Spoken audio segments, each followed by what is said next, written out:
Seguimos en las noticias de la noche, cuanto venimos oyendo hablar de transición energética, de descarbonización del planeta, de reducción de emisiones, del desarrollo del hidrógeno verde, de los combustibles verdes, en fin, son conceptos y aspiraciones de los que vamos a hablar con uno de los mayores expertos en combustibles verdes. José Miguel Paredes, buenas noches, ¿qué tal? Bienvenido. Hola, buenas noches. Muchas gracias por la invitación. Un gusto para nosotros. A estos conceptos habría que sumar otro como es el de la eficiencia energética, ¿verdad? Sí, claro. Sí, al principio la mejor energía es la que no se consume. Entonces los primeros pasos siempre que hay que dar es reducir tu consumo y para eso es aplicar técnicas de eficiencia energética. ¿Qué son los combustibles verdes? Pues los combustibles verdes son aquellos que se sintetizan a partir de energías renovables. Se entiende ese concepto de combustible verde, que es una alternativa a los combustibles fósiles como la gasolina o el diésel, pero en este caso se sintetizan a partir de hidrógeno verde y de CO2 que vamos captando de la atmósfera. ¿En los combustibles verdes está nuestro futuro económico y medioambiental? Sí, es una de las patas que tenemos que lograr para lograr la descarbonización de la economía, que al final es el objetivo que tenemos. Y una de las ventajas que tenemos en la región es que tenemos la capacidad de producirlos. ¿Por qué? ¿Por qué tenemos esa ventaja? Pues tenemos primero una situación, un recurso como es el sol, que al tener un mayor recurso que un 3% más de recursos solar que otras ciudades de España, pues tenemos la capacidad de producir esos combustibles alternativos a un coste menor. Además tenemos unas infraestructuras, tenemos una de las refinerías más modernas de Europa, tenemos un puerto que tiene la capacidad de exportar y recibir esos combustibles y tenemos también la ciencia y la tecnología aquí en la región. ¿Cuándo debería llegar esa descarbonización? Pues los objetivos que nos han marcado en Europa son un primer paso en 2030 y una descarbonización total en 2050. Pero un poco debido a la crisis que estamos sufriendo por el tema de la crisis de Ucrania, esos pasos se están acelerando mucho. ¿Qué es el hidrógeno verde y por qué se está hablando tanto de él últimamente? Pues el hidrógeno verde sí es un vector energético.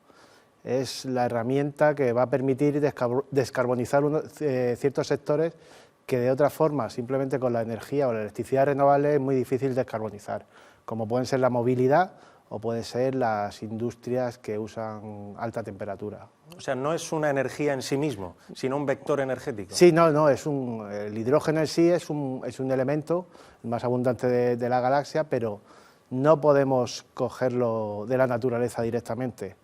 Lo tenemos que producir y se puede producir desde los combustibles fósiles, como puede ser el gas natural, o a partir de la electrólisis del agua, usando energía renovable. En este caso es cuando lo llamamos hidrógeno verde.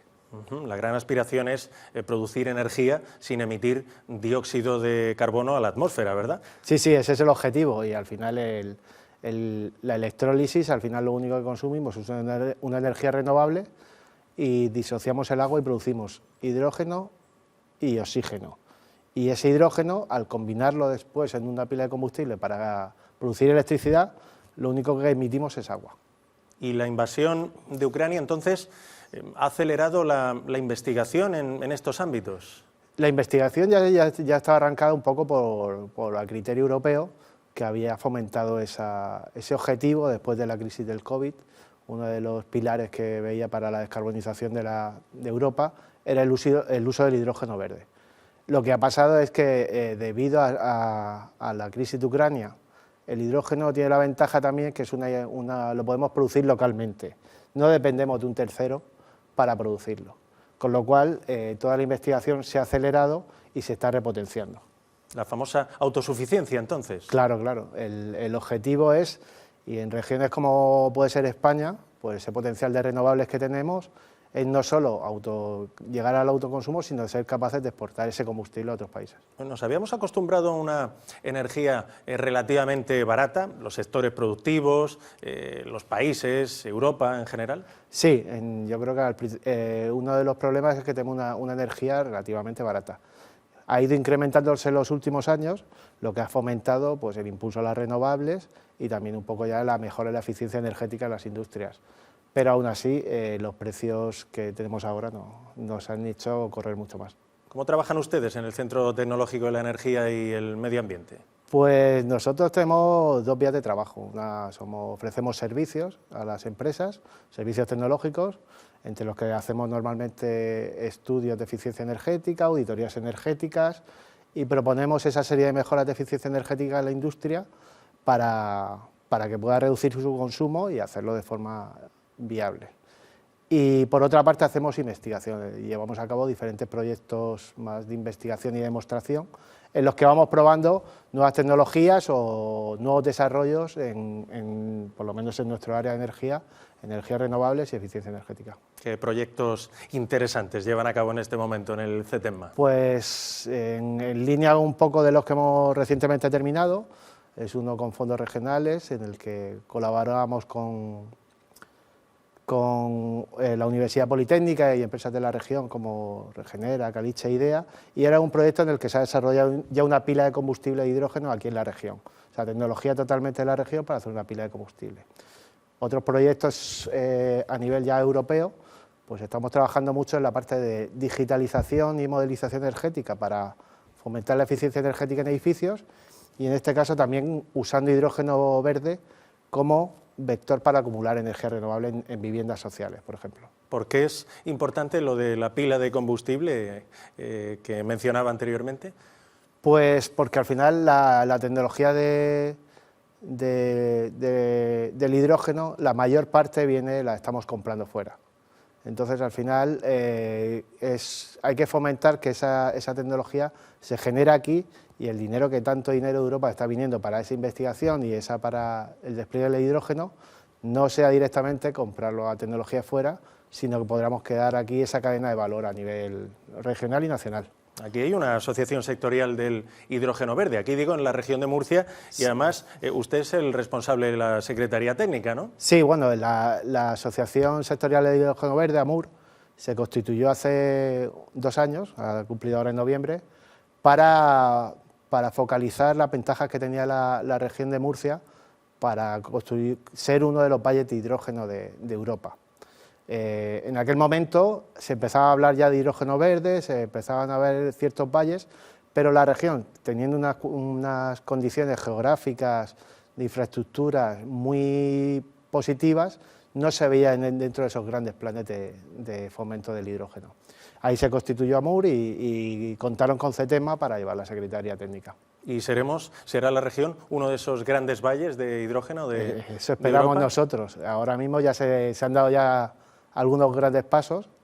Ya recientemente uno de los proyectos de interés comunitario ha concedido una subvención a una iniciativa que han llevado 3 empresas de AMUR, como son Repsol, Enagas y Engie, para construir un gran electrolizador en el Valle de Escombreras, que va a ser uno de los primeros pasos para arrancar esta cadena de valor. Las empresas están invirtiendo, ¿no?, en hidrógeno verde, aunque tiene un elevado coste de producción, ¿verdad? Sí, ahora mismo la tecnología del hidrógeno es relativamente cara, pero porque todavía no se ha llegado a industrializar la producción de los equipos, de los electrolizadores y las pilas de combustible que van a hacer que esa tecnología se abarate, como puede ser que pase una cosa similar a lo que pasó con la energía solar.